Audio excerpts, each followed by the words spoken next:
Hey guys, welcome back to GamingIndia.in। और आज हम जो खबरें लेकर आए हैं उसमें सबसे बड़ी और सबसे महत्वपूर्ण खबर गैम्बलिंग वेबसाइट्स और गैम्बलिंग ऐप्स को लेकर है, जिनको लेकर सरकार बार बार कार्रवाई करने की कोशिश तो कर रही है लेकिन कुछ हो नहीं रहा, क्योंकि ये गैम्बलिंग ऐप्स बार बार अपने नाम बदल रहे हैं, अपनी पहचान बदल रहे हैं, अपना काम करने का जो तरीका है वो बदल रहे हैं। और बहुत बार जो भारतीय एजेंसियां या और जितने भी तौर तरीके एडमिनिस्ट्रेशन है वो इन गैम्बलिंग ऐप्स को रोक पाने में नाकामयाब साबित हो रहा है। आइए हम आपको बताते हैं कि गैम्बलिंग ऐप्स काम कैसे करते हैं। सबसे बड़ी बात जो है, ये गैम्बलिंग ऐप्स कोई भी भारत में रजिस्टर नहीं है, चाहे वो डाफा बैट हो, 1x बैट हो, महादेव ऐप हो या और भी जितने भी सारे हैं, परी मैच हो, ये सब जो है भारत में कोई रजिस्टर नहीं है, कोई भी यहाँ पर टैक्स नहीं देता है, कोई जीएसटी नहीं भरता है, लेकिन काम यहाँ से सब करते हैं।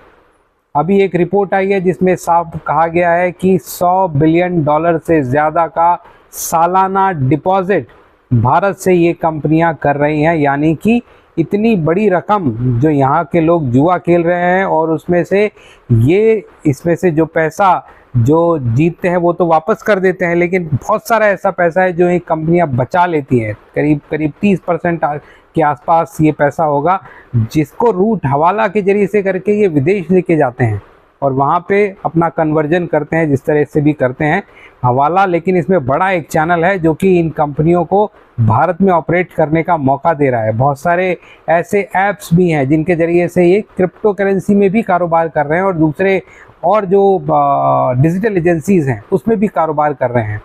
तो ये जितने भी ऐप्स हैं ना तो ये रजिस्टर हैं, दूसरा इनका जो सर्वर है वो भारत में नहीं है। ज़्यादातर कंपनियां दुबई से, माल्टा से, साइप्रस से वहाँ पर रजिस्टर है और उनके जो सर्वर्स भी है वो भी वहाँ पर है।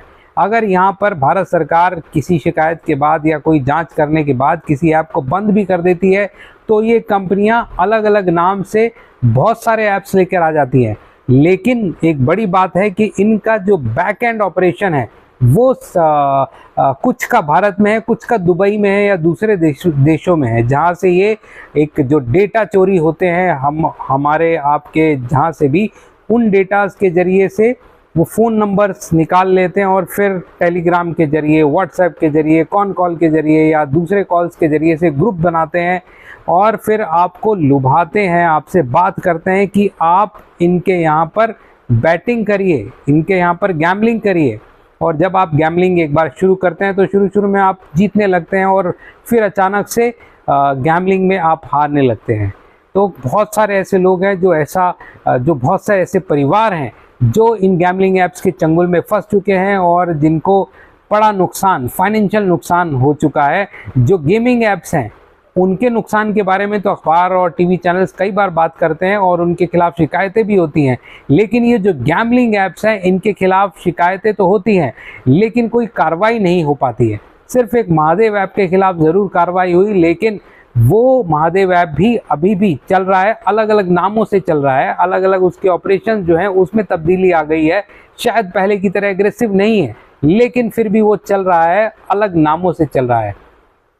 तो जो इनको रोकने की ज़रूरत है वो अभी तक सरकार रोक नहीं पाई है, ना इनको किसी तरह से प्रेशर में लेकर आ पाई है। ज़रूर सरकार ने कुछ 100 से ज़्यादा जो गैम्बलिंग ऐप्स हैं उनके ऊपर उनको ब्लॉक किया, लेकिन उनके जो मिरर वेबसाइट्स हैं, मिरर ऐप्स हैं, वो मार्केट में आ गए। अब उनको कैसे रोकेंगे, बड़ा मुश्किल साबित हो रहा है सरकार को कि वो इन गैम्बलिंग ऐप्स को और ये गैम्बलिंग मैस जो भारत में फैल रहा है, बहुत तेज़ी से फैल रहा है, इसको रोके।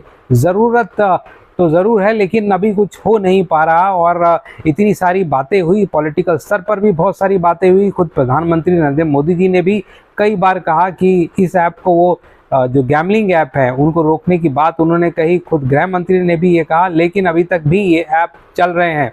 और आप इन ऐप्स के जो चलाने वाले हैं उनकी हिम्मत देखिए।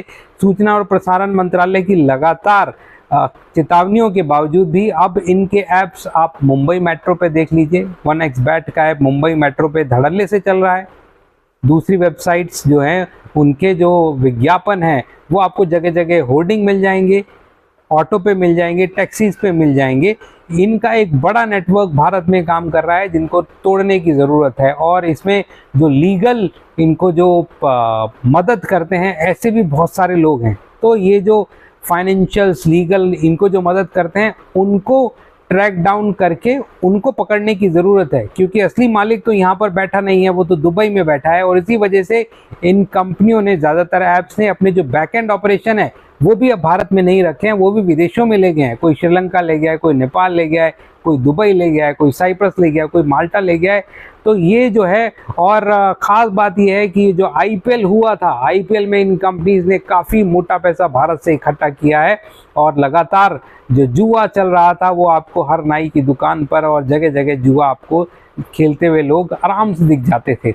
अब ये वर्ल्ड कप चल रहा है, T20 वर्ल्ड कप, इसमें भी काफ़ी बड़े बड़े बैट्स लगाए जा रहे हैं जिनके बारे में हमें सुनने को मिल जाता है।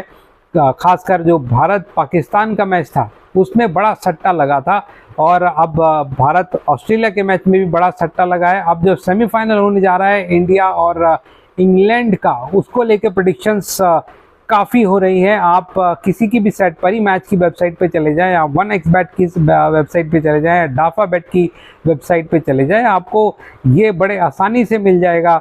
आपको खोलते ही वो आपको आपका फ़ोन नंबर लेंगे, आपको रजिस्टर करेंगे और आपको कुछ पॉइंट्स या कुछ शुरुआत में पैसे भी दे देंगे कि आप बेट लगाएं। तो आप इस बेट से दूर रहिए, और जो गैम्बलिंग और गेमिंग के बारे में या अन्य जो स्पोर्ट्स हैं, जो ऑनलाइन स्पोर्ट्स हैं, उनके बारे में जानकारी के लिए आप देखते रहिए gamingindia.in। आप इनके बारे में ज़्यादा खबरें पढ़ना चाहते हैं तो हमारी वेबसाइट gamingindia.in पर भी लॉगिन करें। और अगर आपको हमारा चैनल पसंद है तो आप सब्सक्राइब कीजिए, लाइक कीजिए। Thank you, bye.